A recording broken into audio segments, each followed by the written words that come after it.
Selle hoidja linnamees on viile.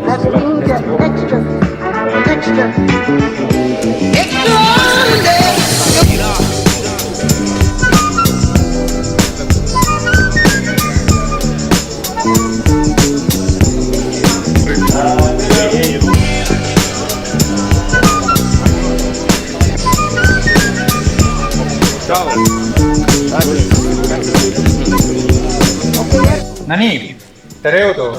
Üks külaline nimega Siret tuli just see päeva tere ütlema ja küsis, kuidas on, et kas on ärevus sees ka. Ütles, et ei ole mingit ärevust. Et natuke selline tunne on nagu esimese korturi oleks osas või esimese kodu.